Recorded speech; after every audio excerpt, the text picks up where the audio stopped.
So this morning we're in Cadiz, Spain, off for a short tour with NCL. If you want to see what we get up to, stay tuned.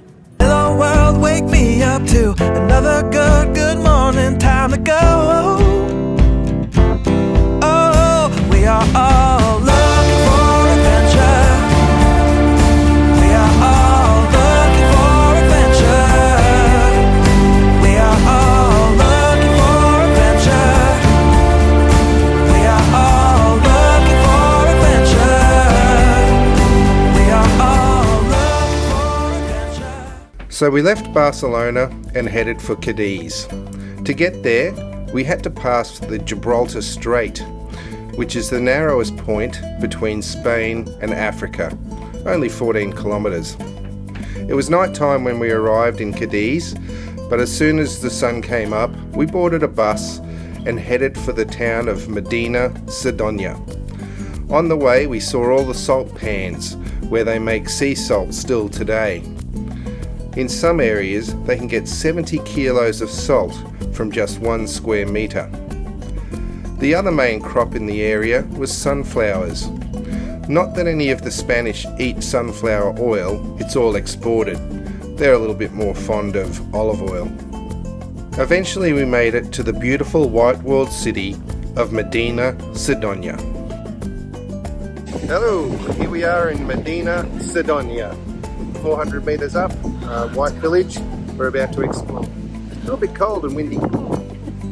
Medina was part of the Roman trade route before becoming Muslim in medieval times, being run by the Moors, who built all of the stone walls around the village. Nowadays, most of Portugal is Catholic, and in Medina we came across a convent. Now this convent sold sweets, and apparently one of the traditions of the town is whenever a bride gets married, the bride's family donate eggs to the convent, and the nuns make confectionery to sell and make money. There's a big cathedral at the very top of the hill with fantastic views and ancient stonework. There's intricate cobblestone everywhere. The weather-worn buildings and doors look like they hadn't changed much since medieval times. Medina is also covered by these bitter orange trees. Now they harvest the oranges every year, probably a couple of months after the time we visited, and they actually sell them to Britain to make orange marmalade.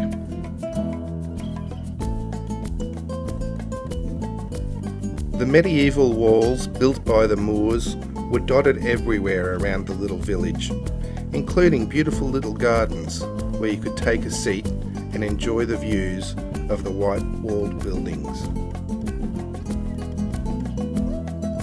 We really enjoyed exploring around the cobbled streets and alleyways and looking at all the beautiful buildings. There was a town square and a mall full of little shops that we strolled through along with the local villagers. There was also a town hall right in the centre of the square. We actually had a look in one of the courtyards of one of the homes. They don't have gardens on the outside, but definitely do in the middle.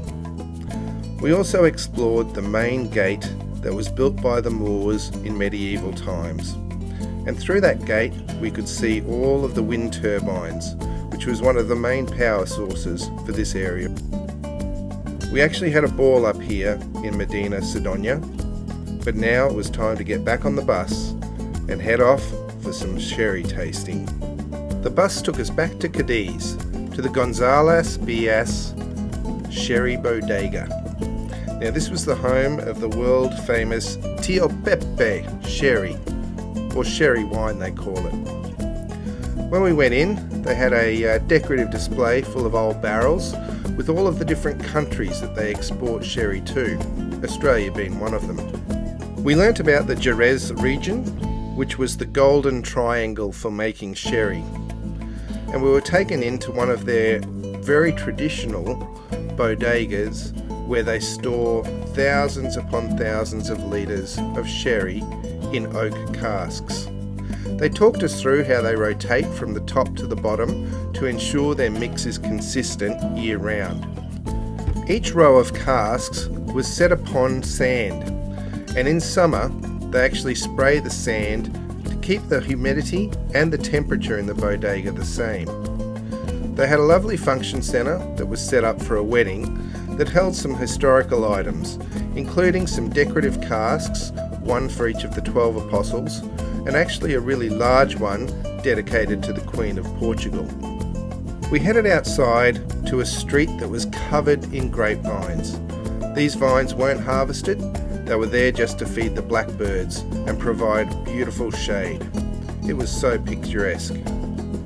We headed down to the most modern bodega, which is where they did the sherry wine tasting. It was a large stone building that was nice and cool inside. It also stored below many thousands of litres of sherry. We tried a couple of varieties, a really dry sherry to start with, followed by a fruity red. Now that fruity red was much more in line with what I remember my grandmother drinking when I was young. We finished off with a nice chilled spritzer. We also enjoyed these really crunchy dried corn kernels. They were delicious. The logo for Tío Pepe Sherry is this bottle wearing a sombrero. When we went inside and had a look at the different varieties, it was just like being in a Dan Murphy's specialising in sherry. They had their special bottles also decorated in the Tío Pepe logo. At this point, we headed back down to the city. If you're enjoying our videos, make sure you hit that like button. Don't forget to subscribe and also get notified so you know where we're off to next. Now Cadiz is a great city, right on a peninsula, surrounded on three sides by water. Our shore tour had only taken about half a day, so we had the entire afternoon to explore the city of Cadiz. It was a city full of beautiful alleyways, picturesque cafes, and interesting shops.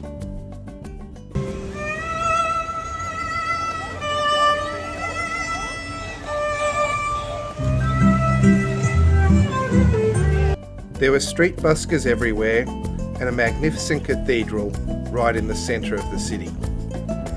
It was a great place to try some Spanish empanadas and do a little bit of shopping. We took in the sights of the coastline as well, which was really quite magnificent. The colour of the Atlantic Ocean was just magical. This is definitely a city we could spend some more time in. We highly recommend a visit to Cadiz. It's a beautiful place. Don't forget, you can escape the everyday too. Make sure you stay tuned to our next video. In the meantime, enjoy a bit of Spanish busking.